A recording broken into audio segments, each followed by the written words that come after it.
설날을 지내고 맞이하는 첫 주일입니다. 계절로 보면 음력설로 새해를 맞이하는 게 맞습니다. 왜냐하면 겨울이 지나고 봄이 시작되는 때가 새해 시작이 되기 때문입니다. 새해를 맞이하여 여러분에게 주시는 큰 복이, 하나님께서 주시는 큰 복이 여러분 가정과 또 여러분 사업장에 또 여러분에게 함께 하시기를 축원합니다. 올해는 많은 사람이, 정말 우리 군함교회 모든 분들이 행복해지는 한 해가 되면 좋겠습니다. 다른 나라에도 명절과 축제가 있습니다. 미국 같은 경우는 성탄절 연휴가 가장 큰 축제고 또 명절이 되지요. 그래서 그때가 되면 멀리 떨어져 있는 가족들도 다 모인다고 그럽니다. 작년에 제가 필리핀에 박윤식 선교사님하고 얘기를 해보니까 필리핀 사람들이 축제를 무척 좋아한다고 그래요. 그래서 1년에 축제가 있는 때면 그렇게 온 가족이 즐기고 즐겁게 하루를 보낸다 하는 얘기를 들었습니다. 일본에는 이 마쓰리라고 하는 전통 축제가 있습니다. 제가 한 7, 8년 전에 7, 8년도 더 된, 한 10여 년 전에 일본에 간 적이 있습니다. 청년들 데리고 간 적이 있는데 마침 그때가 일본이 마쓰리 축제인 때였어요. 그리고 보니까 아침부터 저녁까지 축제를 하는데 일본 전통 의상을 입고 춤추고 노래하고 하는데 이 우마차인 것 같아요. 우마차를 이렇게 갖다 놓고 그 우마차 위에 전통 일본식으로 차려입은 여성이 올라가서 이 부채 들고 이렇게 부채 붙이고 있고, 젊은 남성들이 역시 일본 전통 복장 입고 우마차를 끌고 갔다가 세웠다가 노래 불렀다가 또 끌고 갔다가 세웠다가 이러는 걸 제가 봤어요. 일본의 이 마쓰리는 1년에 한 서너 번 정도 이렇게 하는데 원래는 그 신사의 제사가 그 바탕이라고 그럽니다. 전 세계에 있는 이런 명절과 여러 가지 축제는 개인들이 살면서 그동안 받았던 스트레스를 다 해소하고 또 가족 공동체, 또 마을 공동체, 사회 공동체가 하나로 단합하는 중요한 계기와 또 그런 역할을 한다고 합니다. 설날을 여러분 다 가족과 함께 보내고 이렇게 또 즐거운 시간을 가지셨겠지만 들려오는 소식들 보면 꼭 복되고 좋은 소식만 있는 것은 아닙니다. 설날에 가족 간의 갈등이 격화돼서 가정이 깨지는 그런 일도 있고, 부모 형제 간에 상처를 입히고 때로는 죽고 죽이는 그런 사건들이 발생합니다. 제가 뉴스를 보면서 우리나라 명절은 왜 이렇게 말도 많고 탈도 많을까, 이런 생각을 했어요. 이 우리나라의 독특한 현상입니다. 다른 나라 이러지 않아요. 제가 많은 나라를 다녀보지 않았지만 이렇게 저렇게 얘기를 들어보면 이 외국의 축제는 진짜로 즐거운 축제예요. 즐겁고 행복하고 스트레스 해소되고. 그런데 어째 우리나라는 제일 중요한 명절이 설날하고 추석이잖아요. 그죠? 설날하고 추석은 스트레스 받는 날이에요. 스트레스 받는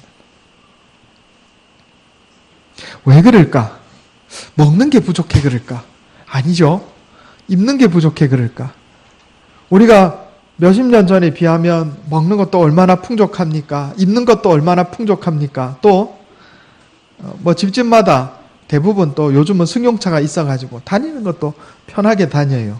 그런데 명절날 모이면 그저 나이 많은 자식들 모이면 부모 유산 가지고 다투고, 또 젊은 자녀들, 손자, 손녀들은 누가 무슨 대학에 들어갔나, 누가 무슨 직장에 들어갔나 비교하느라 스트레스 받고.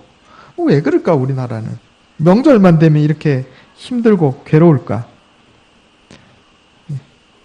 여건과 환경이 마련이 되었지만은 불행한 마음들이 모이면 불행한 모임이 됩니다. 그죠? 비록 어렵고 힘들어도, 형편이 어렵고 힘들어도 행복한 마음들이 모이면 행복한 모임이 됩니다. 우리가 물질적으로 부족한 건 아닌 것 같아요. 그런데 행복한 마음들을 가지고 모이면 행복한 모임이 되는데, 그러니까 그 부분이 부족하지 않나 이런 생각을 했어요. 신문을 보는데 어느 신문 기자가 쓴 내용입니다. 자기 집 얘기를 썼더라고요. 아내하고 같이 명절이 되면 이제 친가에 갔다가 외가에 갔다 그래 하죠. 그러니까 친가에 갔다가 처가에 갔다가 그렇게 하는데 친가에 가면 아내가 그렇게 천사 같을 수가 없대요.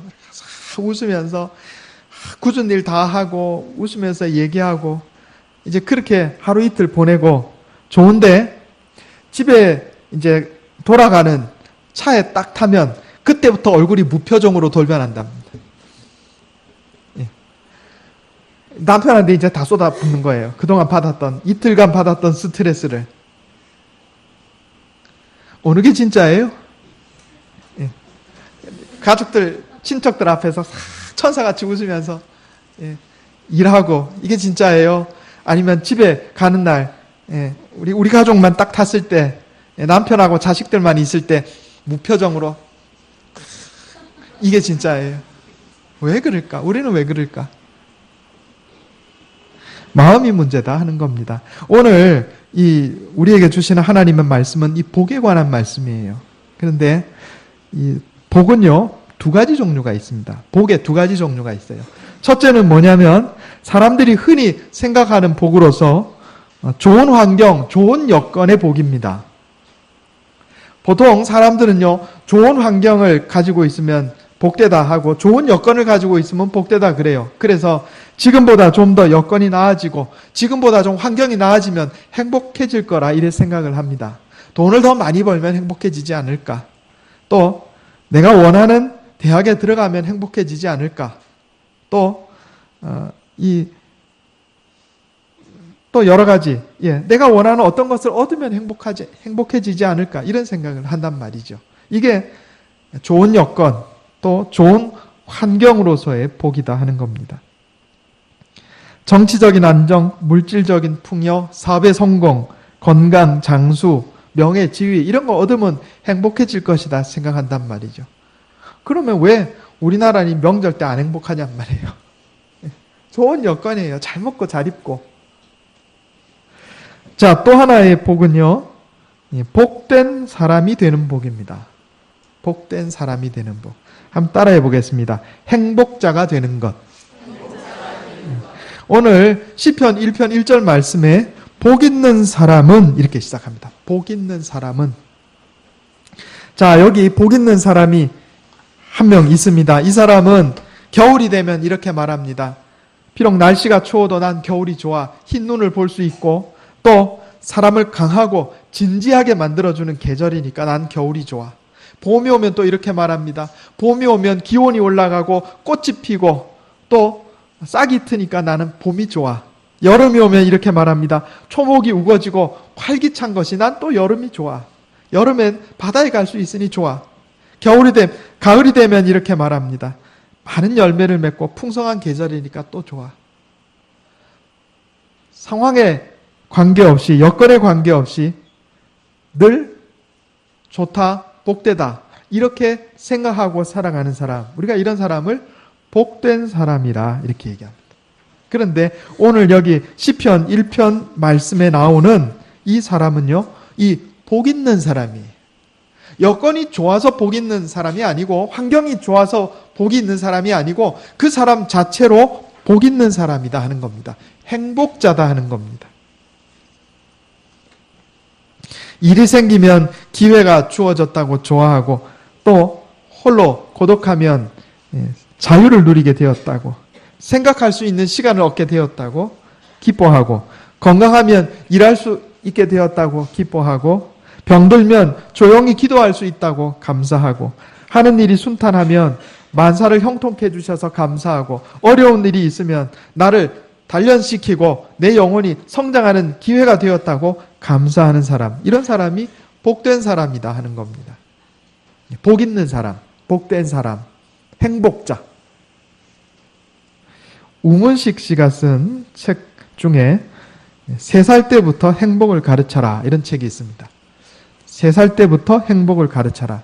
이 책의 제목을 보면 우리가 생각할 수 있듯이 행복은 주변의 여건과 상황에 따라서 나에게 찾아오는 것이 아니고 행복은 한 사람의 마음가짐, 한 사람의 삶을 돌아보는 태도에서 비롯된다 하는 것을 알 수 있습니다. 그러니까 이건 가르칠 수 있는 거예요.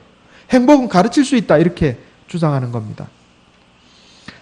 이 책에 나와 있는 여러 가지를 제가 3가지로 한번 요약해 보았습니다. 어떻게 하면 자녀를 행복자로, 행복한 사람으로, 복된 사람으로 키울 수 있는가? 첫째로 긍정적이고 낙관적인 아이로 키우라 하는 겁니다. 한번 따라해 보겠습니다. 긍정적이고 낙관적인 아이로 키우자. 똑같은 상황, 똑같은 여건이라도 항상 상황을 긍정적이고 낙관적으로 보라는 거예요. 이런 시각을 갖게 해주라는 거죠. 금방 말씀드린 것처럼 겨울은 겨울이라서 좋고 봄은 봄이라서 좋고 여름은 여름이라 좋고 가을은 가을이라 좋고 이게 긍정적인 마음, 낙관적인 마음입니다. 잘 되면 잘 돼서 좋고 힘들 때는 또 거기서 얻는 것, 배우는 게 있어서 좋다 하는 얘기예요. 이게 긍정적, 낙관적인 마음입니다. 자녀들이 누구를 통해서 이걸 배우겠습니까? 부모를 통해서 배웁니다. 그러니까 우리 부모가 자녀들 앞에서 일단 항상 말부터 긍정적으로 말해야 됩니다. 긍정적으로.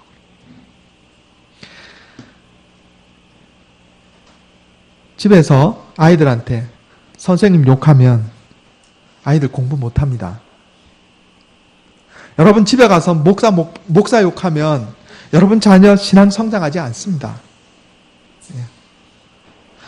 모든 상황 여건에는 좋은 부분이 있고 나쁜 부분이 있기 마련이에요. 그건 우리가 사는 세상이 다 그렇습니다.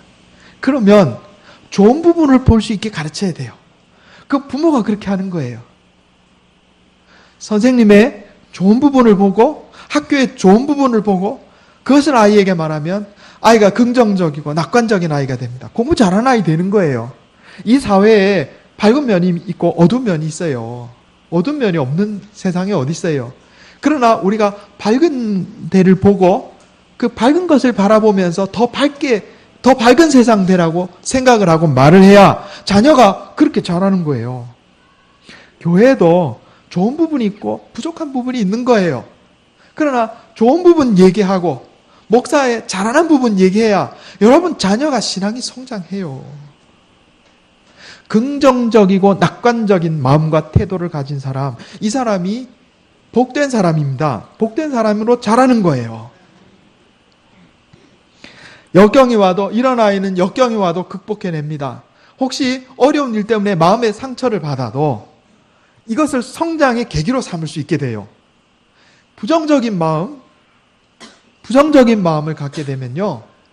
역경이 닥쳐오면 넘어지고 마음의 상처를 받으면 쓰러져 버려요. 긍정적이고 낙관적인 마음. 두 번째로 대표 강점을 찾아주라 하는 겁니다. 따라해 보겠습니다. 대표 강점을 찾아주라.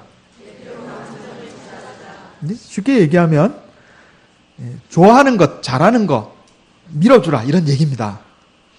제가 전에 유대인의 교육법이라는 책을 한번 봤는데 그 책에 이런 얘기가 나와 있어요. 유대인 부모와 한국인 부모가 결정적으로 다른 점이 있는데 그게 뭔가 하니 유대인 부모들은 자녀들이 공부를 하면 잘하는 게 있으면 그 잘하는 거 전폭적으로 밀어준대요. 수학을 잘한다. 수학을 전폭적으로 밀어주는 거예요. 영어를 잘한다. 영어를 전폭적으로 밀어주는 거예요. 음악을 잘한다. 미술을 잘한다. 그것만 전폭적으로 밀어주는 겁니다. 다른 거 좀 못해도 별로 상관하지 않아요. 한국인 부모들 국영수 국어 90점, 영어 90점, 수학 70점이면 수학만 가르쳐요. 못하는 부분. 그 평균적인 아이를 만들지는 몰라도 그 아이의 미래에는 좋지 않다 하는 겁니다.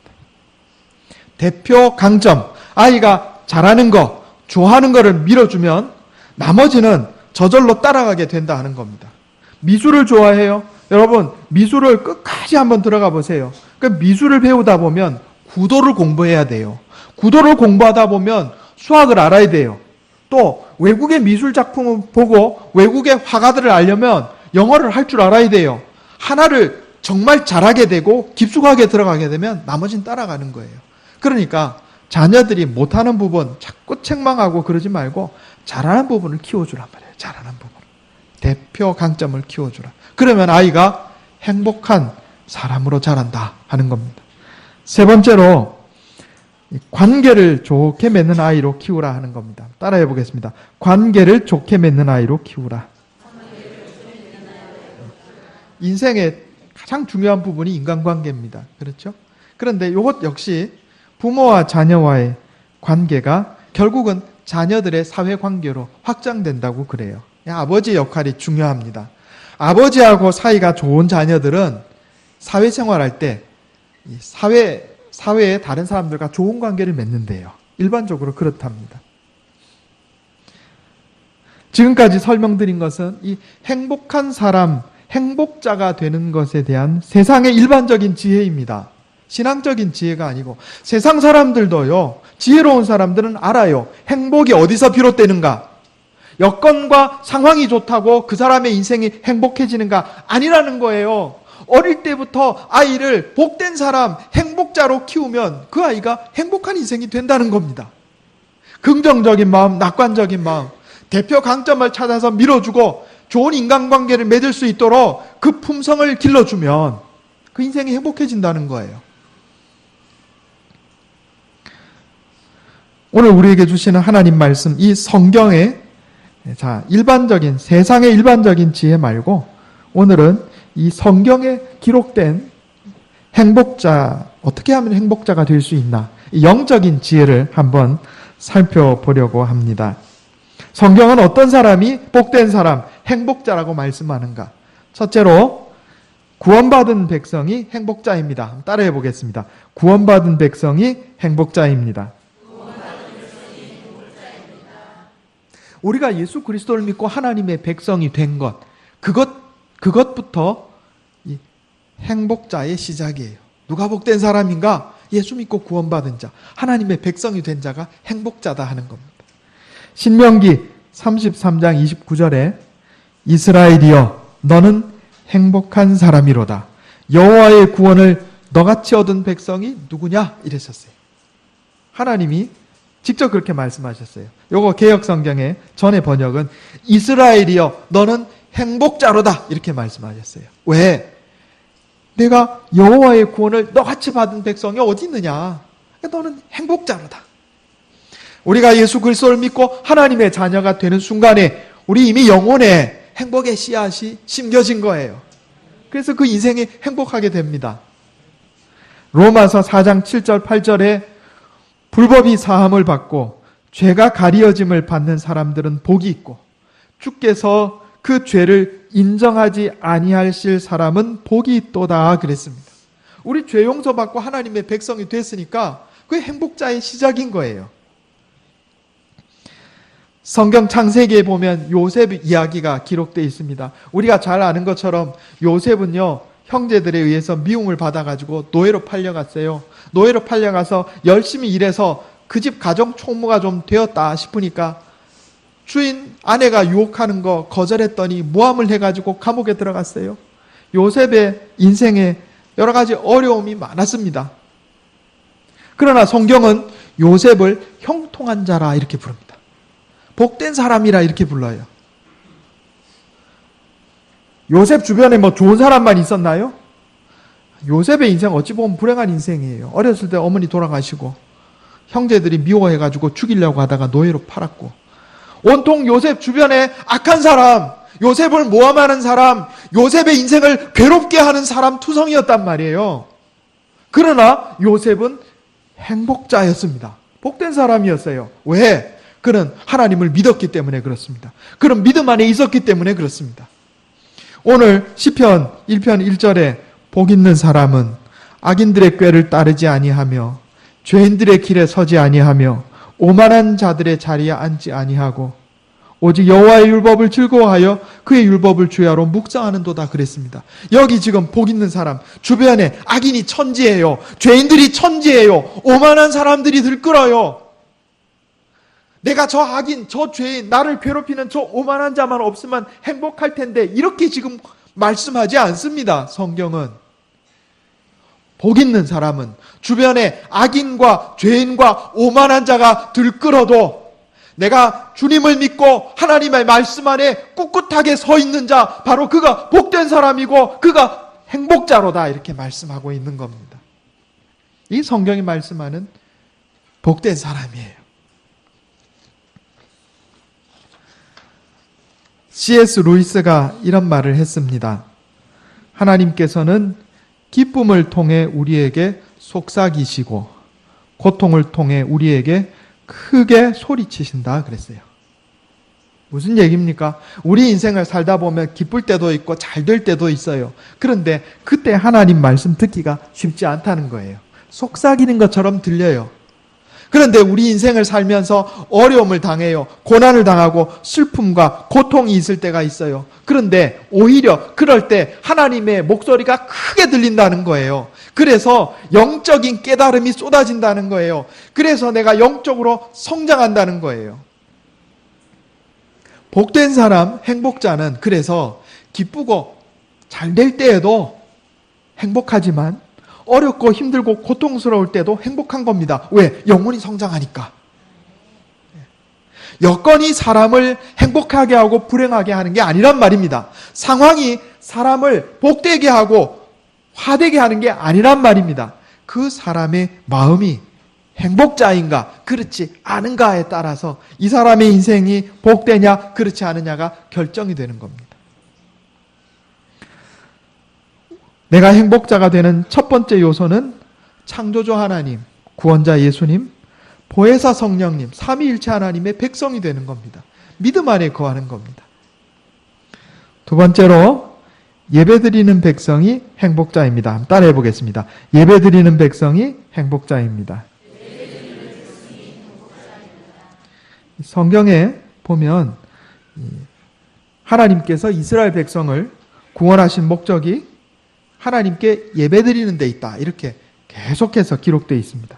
출애굽기 8장에도 보면 내 백성을 보내라, 그들이 나를 섬길 것이니라. 9장에도 보면 내 백성을 보내라, 그들이 나를 섬길 것이니라. 10장 3절에도 보면 내 백성을 보내라, 그들이 나를 섬길 것이니라. 하나님이 이스라엘 백성을 이집트에서 구원하신 목적은 하나님을 섬기게 하는 데 있어요. 하나님께 예배드리게 하는 데 있어요. 우리 주님 예수님께서도 똑같은 말씀 하셨습니다. 요한복음 4장 23절에 아버지께서는 자기에게 이렇게 예배하는 자들을 찾으시느니라 그랬습니다.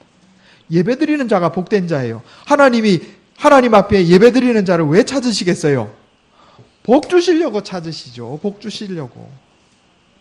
아버지가 자식을 왜 찾겠어요? 복 주려고 찾죠. 그런데 하나님은 예배드리는 자를 찾으신다고요. 야곱은 인생의 위기 때마다 하나님께 예배드리고 하나님께 기도했습니다. 하나님께서 야곱을 도와주시고 복 주셨어요. 그래서 여러분, 우리가 예배자가 될 때 하나님께서 우리 인생에 복을 주십니다. 예배자가 되는 게 중요합니다. 세 번째로 순종하는 백성이 행복자입니다. 한번 따라해 보겠습니다. 순종하는 백성이 행복자입니다. 우리 지난 수요일에 하나님께서 사람과 맺으시는 언약 두 가지를 배웠습니다. 하나님께서 하나님의 백성과 약속을 하시는데, 언약을 맺으시는데 이 언약을 크게 두 가지로 분류할 수 있다, 제가 그렇게 말씀드렸어요. 하나는 뭐냐면 은혜 언약입니다. 한번 따라해 보겠습니다. 은혜 언약. 이거는 조건이나 의무가 없이 그냥 하나님께서 사랑으로 베풀어 주시는 약속입니다. 이 은혜 언약의 대표적인 것은 첫째로 아브라함 언약이 있어요. 하나님께서 창세기 15장에 보면 내가 이 땅을 애굽강에서부터 그 큰 강 유프라데스까지 내 자손에게 주리니, 이렇게 아브라함에게 약속을 하셨는데 여기 조건이 없어요. 그냥 주겠다, 이렇게 약속하신 거예요. 이걸 우리가 은혜 언약이라 이렇게 말합니다. 또 다윗에게 주신 언약이 있어요. 사울이 하나님 앞에 범죄했을 때는 하나님께서 사울의 왕위를 뺏어가지고 다윗에게 주셨잖아요. 그런데 다윗에게는 이렇게 말씀합니다. 만일 너의 자손들이 범죄하면 내가 사람의 매와 인생 채찍으로 징계하려니와, 왕위는 빼앗지 않겠다. 내 후손이 영원토록 왕위를 유지하게 하겠다 이렇게 말씀하셨어요. 조건이 없어요. 이걸 은혜 언약이라 그래요. 이 은혜 언약이 오늘날 우리에게까지 내려왔는데 그게 뭐냐면 예수님을 믿는 자는 조건 없이 의무조항 없이 구원해서 하나님의 백성 삼아주시겠다 하는 거예요. 한마디로 얘기하면 이름만 올리면 구원해 주신다는 겁니다. 이름만 올리면. 어떻게 이름 올려요? 예수님 믿는 게 이름 올리는 거예요. 그래서 골고다 언덕에서 예수님 십자가에 달려 죽으실 때 좌우편에 강도가 달렸는데 그 중에 강도 한 명이 주여 당신의 나라에 가실 때 나를 기억해 주시옵소서. 이래서 구원받았잖아요. 죽는 순간에라도 예수님 믿고 하늘나라에 이름 올리면 그 구원받는 거예요. 이걸 은혜 언약이라 그럽니다. 그런데 하나님께서 우리와 맺으시는 약속에 하나가 더 있어요. 그게 뭐냐면 쌍무 언약입니다. 따라해 보겠습니다. 쌍무 언약. 오늘 본문 말씀 신명기 28장 12절 14절 다시 한번 보겠습니다. 신명기 28장 12절에서 14절까지 말씀입니다. 304페이지입니다. 구약성경. 말씀 중요한 말씀입니다. 제가 한번 읽어보겠습니다. 눈으로 따라 읽어주시기 바랍니다. 신명기 28장 12절에서 14절입니다. 여호와께서 너를 위하여 하늘의 아름다운 보고를 여시사 내 땅에 때를 따라 비를 내리시고 내 손으로 하는 모든 일에 복을 주시리니 내가 많은 민족에게 꾸어줄지라도 너는 꾸지 아니할 것이요 여호와께서 너를 머리가 되고 꼬리가 되지 않게 하시며 위에만 있고 아래에 있지 않게 하시리니 오직 너는 내가 오늘 내게 명령하는 내 하나님 여호와의 명령을 듣고 지켜 행하며 내가 오늘 너희에게 명령하는 그 말씀을 떠나 좌로나 우로나 치우치지 아니하고 다른 신을 따라 섬기지 아니하면 이와 같으리라. 아멘. 여러분 이 말씀에 하나님께서 복 주신다고 약속하고 계신데 여기 조건이 있어요 없어요? 있어요. 여긴 조건이 있어요. 우리가 예수님 믿고 하늘에 우리 이름만 올리면 구원받는 거 이건 조건이 없어요. 하늘에 이름 올리는 건 조건이 아니에요. 그거는 그냥 계약 체결 당사자가 된 것뿐이잖아요. 그건 은혜 언약이에요. 그런데 여기 지금 신명기 28장 12절에서 14절 말씀은 하나님께서 우리에게 복을 주시겠다고 약속하시는데 조건이 있어요. 어떤 조건이에요? 하나님을 섬기고 하나님 말씀 따라 순종하고 우왕좌왕하지 않으면 복을 주시는데 어떤 복을 주세요? 때를 따라 비를 내리시고 너 하는 모든 일에 복을 주시고 꾸어줄지라도 꾸지 않게 하시고 머리가 되고 꼬리가 되지 않게 하시고 위에 있고 아래에 있지 않게 하시는 복을 주시겠다고. 어떤 조건에? 하나님을 믿고 그 말씀에 순종하고 살면. 그 말씀이 뭡니까? 간단하게 요약하면 십계명입니다. 우리가 이것을 쌍무 언약이라 그래요. 조건이 있는 언약이라 그래요. 순종하는 백성이 복된 사람이라는 말씀은 예수 그리스도를 믿어서 하나님께서 주시는 영생 구원의 영적인 복만 얘기하는 것이 아니고 하나님을 섬기고 하나님 말씀 따라 신실하게 살아가는 자에게 하나님께서 여기 말씀에 약속하신 것처럼 하늘에서 보물창고를 열어주셔서 복을 주시고 하는 일마다 복을 주시고 머리가 되고 꼬리가 되지 않게 하시고 꾸어주는 자가 되고 꾸는 자 되지 않게 해주시고 위에 있고 아래에 있지 않게 해주시겠다는 이 약속을 실현시켜 주시겠다는 거예요. 누구에게? 말씀에 순종하는 백성에게.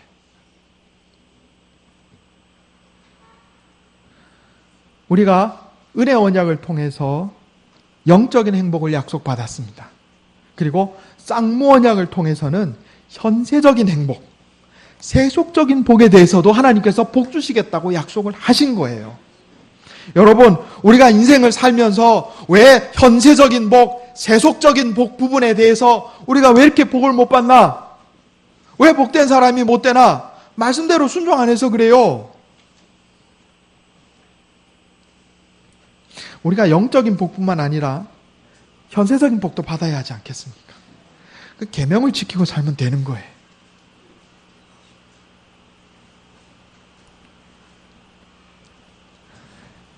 부모가 여기 오늘 이 순종하는 자에게 복을 주신다. 순종하는 자가 행복자란 말씀은요, 창세기부터 요한계시록까지 수십 번, 수백 번도 더 나와요. 성경 한번 읽어보세요. 우리가 이렇게 넘어가고 할 말씀이 아니란 말이에요. 스킵하고 넘어갈 말씀이 아니에요. 수십 번도 수백 번도 더 나오는 말씀이에요. 누가 복된 자인가? 하나님을 믿는 사람이 복된 자입니다. 누가 복된 자인가? 하나님께 예배드리는 자가 복된 자예요. 하나님께 예배드릴 때 하나님의 도우심을 입어요. 누가 복된 자인가? 하나님 말씀에 순종하는 자. 어리석어 보여도 소같이 여우같이 말고 소같이 묵묵하게 하나님 말씀에 순종하면 그 사람이 복된 사람 되는 거예요. 행복자가 되는 거예요. 여건이 어려워도, 상황이 어려워도 내가 복된 사람이 되면, 내가 행복자가 되면 내 인생이 복되게 돼요. 나만 복된가요? 아니요. 나 때문에 우리 가정이 복된 가정 돼요. 나 때문에 우리 교회가 복된 교회 돼요. 나 때문에 우리 사회가, 우리 나라가 복된 사회, 복된 나라가 되는 거예요. 부모가 하루 종일 자녀의 행복에 대해서 생각하듯이 하나님은 우리가 행복하기를 원하세요. 부모 중에 자녀가 행복하기를 원하지 않는 부모가 어디 있나요? 하나님 우리가 행복하기를 원하세요. 그래서 행복해지는 네가 복된 사람이 되어라. 복된 사람이 되는 방법을 수십 번, 수백 번 성경에 기록하고 계시다고요. 우리가 그냥 쉽게 넘어갈 내용이 아니에요. 행복은 상황과 여건에 좌우되는 것이 아닙니다. 그 하나님 말씀에 그렇게 기록되어 있어요. 성경은 내가 복된 사람, 행복자가 되면 내 인생이 복되다 이렇게 말씀합니다. 저와 여러분이 예수 그리스도를 믿어 하나님의 백성이 되어 행복자 되기를 원합니다. 저와 여러분이 하나님께 예배드리는 예배자가 되어서 행복자가 되기를 원합니다. 저와 여러분이 예수 믿고 하나님의 백성 되는 것뿐만 아니라 하나님께서 우리에게 주신 조건을 붙인 약속의 말씀대로 말씀에 순종하고 살아서 현세적 행복, 세속적 복도 받기를 원합니다. 그래서 저와 여러분이 복된 사람, 행복자가 되어서 세상을 행복하게 하는 빛과 소금이 되는 저와 여러분 다 되시기를 예수님의 이름으로 축원합니다. 기도하겠습니다. 하나님 아버지, 좋은 여건이, 좋은 환경이 우리 인생을 행복하게 하는 것이 아니라 내가 복된 사람, 내가 행복자가 되면 우리 인생이 복된 인생됨을 깨닫게 해주셔서 감사합니다. 하나님, 사랑하는 내 자녀들을 행복자로 키우게 하여 주시옵소서. 긍정적이고 낙관적인 심성을 갖도록 양육하길 원합니다.